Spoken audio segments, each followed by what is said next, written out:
Yahtzee. Something strange. Woo! Neighborhood. Yes, people.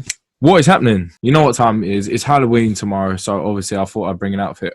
I can't really breathe in this. I look a bit weird. It's all I got. I didn't have anything else scary. Oh, Charlie, you're always scary because you're so ugly, mate. Yep. Nice. Yeah, anyway, on today's show, I would describe him as someone with angelic vocals mixed with the Stone Island attire. Yeah. We've got your favourite R&B singer, the one and only, Danny Sanchez. Welcome, people. What is happening? Welcome to the show, man. Welcome to the show. How are you? I'm alright, you know. Yeah, I'm sweet.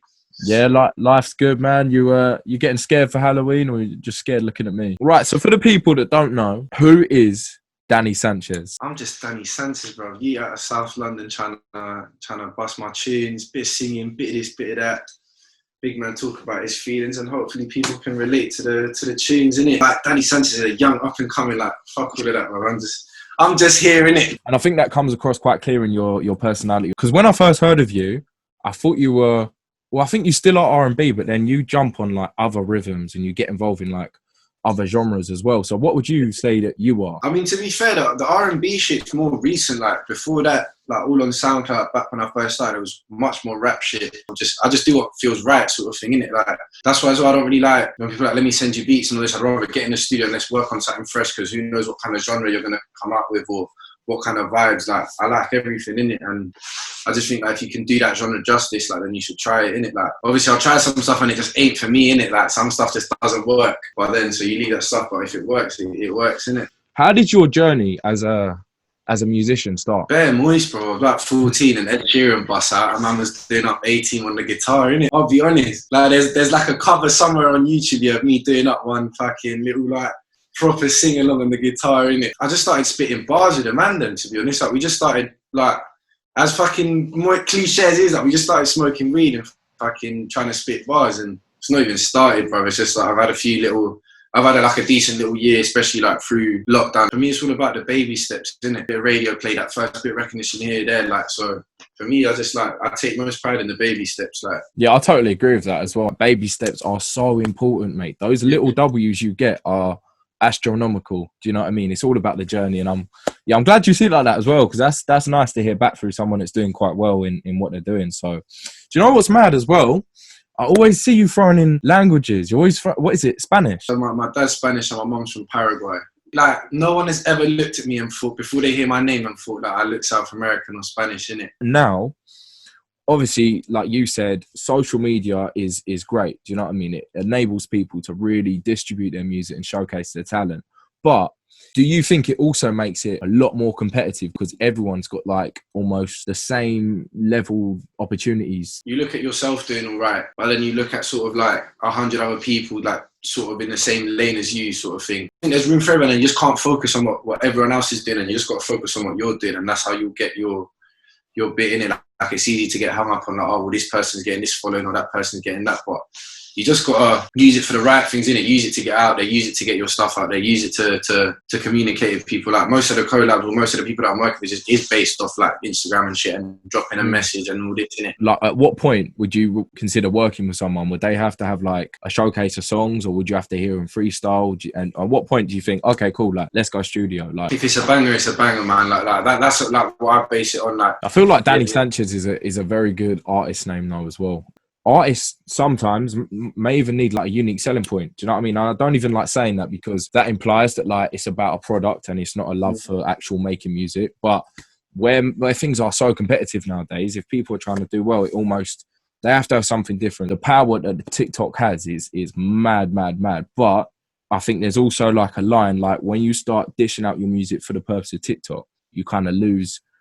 What are your opinions on that? Everyone has their sort of like their marketing sort of strategy in it. Mine has always been to just keep it organic. You have to play the game a bit in it. Like if I release a music video, I'm like, you do the sponsored post, you do this, you need to reach engagement, the audience. When I drop Dangerous, simple artwork, no P's behind it, no video, no nothing, and that, I mean, it is streamed well in it on Spotify, and things will come in it, like it will come. But I'm not gonna just start like smashing out on TikTok and doing this and like. And whoever does it, that's cool in it. But man's making good music and people are fucking with that, then that's what they should fuck with, innit? But one of my biggest inspirations, like Brent Fires, yeah, I love his music, love this guy. But his whole thing is like R&B, sort of like laid back, mysterious, sexy thing, and that's not me, bro. Like, I ain't no model, I ain't no this, that. I'm just out here, do you know what I mean? So when I chose that, when I do R&B, I want it to come from the perspective like I'm just a regular guy, regular bloke talking about his feelings, innit? You're normalising guys that want to talk about their feelings. I was to be like, oh, you've got a nice voice and I love it. And I love that. But I even love it more when the man are like, yo, bro, this track. And I'm thinking, right, this is some proper sad track about my breakup. Like, and you lot are loving this. I was like, that's all you can ask for. Like, that's what you want, innit? Like, as someone who's a key player and adding to the creative industry with music and talent and all that kind of stuff, what are your thoughts on everything that's going on right now? Your next job could be in this and that. Like, I think that's fucked, man. Like, because at the end of the day, I feel like, yeah, cool, now it's in decline, but it's the same thing I was thinking of holidays, festivals, everything. The moment that it is calm again, it's gonna boom. Because the moment next year, like even if it's another 6-7 months, the moment where it's like, cool, we're in the clear now, you know, God willing, it's gonna go off, bro. What would you say to Fatima? What? Yeah, the mask is coming off after that comment. Yeah, bust it, bro. Bust it. It looks hot under there, man. Doesn't make sense and it doesn't make dollars. So Fatima is sitting there. Now you know. Fatima's sitting there. She's in her ballet kit, about to get changed to do corporate, dressed up as a robot so she can go in a cyber. Danny Sanchez, Fatima conversation. He was born to dance, B. Go dance. Go be free. If you had to, what do you think you would do? Open a restaurant. I want to open up a little sandwich shop chain, bro. Danny Sandwiches. Ah, he's got it already, bro. Danny Sandwiches. Camel's like the one that's like my right hand now when it comes to like making music. Like he took me out to Brussels. That shit was lit, man. Like it was live, innit? He was just like, bro, just get a Eurostar here and let's work, innit? In London, more time it's like you're in your brethren's yard with like one mic in it and like. So it was a nice little like step like that. What kind of food were you eating in Brussels? Bro, like this ham and that stracciatella pesto thing with fucking rocket and olive oil.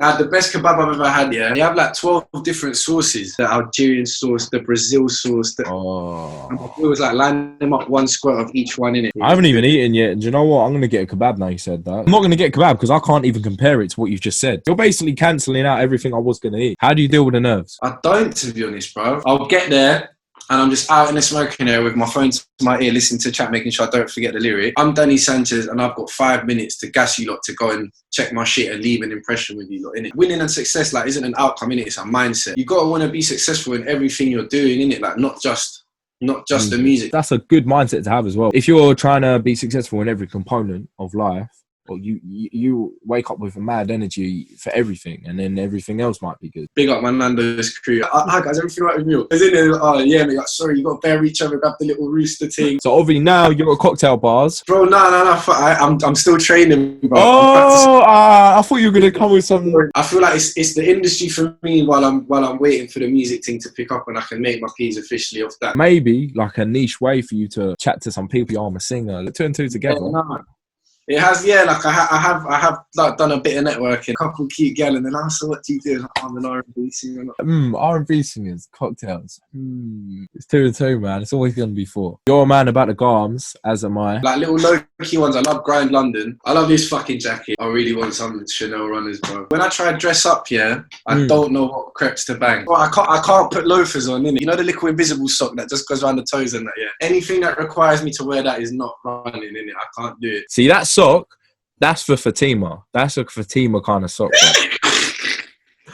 I made a tweet about it the other day. I feel like the UK audience who isn't already into the underground scene is the kind of audience that when it comes to American artists, they're willing to be so much more experimental. Like there's more to UK music than GRM and Link Up, innit? Raj, you know what? There actually is a lot of different music out here. I feel like more people need to start having a business mentality when it comes to it. Like I feel like, especially in the underground scene, like when was the last time you heard like an unexpected collab or a collab that made everyone just works with their mates, which is a lovely thing, but like hit people up. People just need to start understanding that like you've got to invest in yourself before anyone's going to invest in yourself and have a business mindset to it. It's all nice to just make bangers in it. It's lovely, but do you know what I mean? I'm trying to eat off this. I'm trying to put money for my family in it in the future. That's not going to come by me just sitting off with a zoot in a studio like, yeah, let's make a banger. Like, I would love to fucking, like, that's another, like, big G, like, to have vocals on a proper big house track, innit? You just have to love buying lightbooks, bro. How does Danny Sanchez unwind and chill out? To be fair, I love my peoples. Like, if I could go show them what I've been working on, get the little feedback, and fucking kick back with a can. I'm going to play a little game, and it's called Trick or Treat. So it's basically like true or false. Obviously, treat is true, and trick is false. So it's like false or true, more like. The new Xbox. Yeah. Yeah. Trick. Shit. Kanye West for president of America. It's gotta be trick, innit? The moon landing was staged. Oh, nah. It's treat. No, wait, it's false. Nah, trick. It's trick, but I've been thinking about it recently. I've been on my conspiracy shit. Forehead tattoos. Nah, trick. Being a bocat. Fucking treat. Big treat. Classic. Coronavirus. It's a trick. Not the whole thing, but it's a trick. Home studios are better than actual studios. Treat. Dubstep. Nah, trick. Boris Johnson is a robot. Nah, cause he's an alien, bro. Girls with fake lips are more attractive than girls with real lips. Trick. Tupac isn't dead. Trick. Fatima will always dance. Forever. Heady One is currently the UK's hardest artist. Trick. Balenciagas are actually really ugly. Trick. Not washing meat before you eat it is okay. Nah, trick.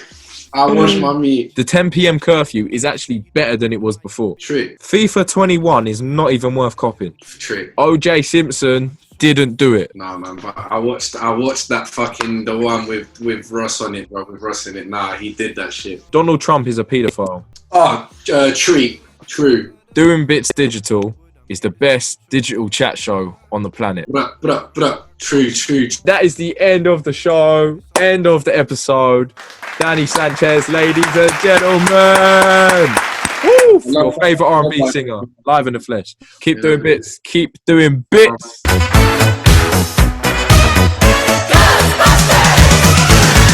Something strange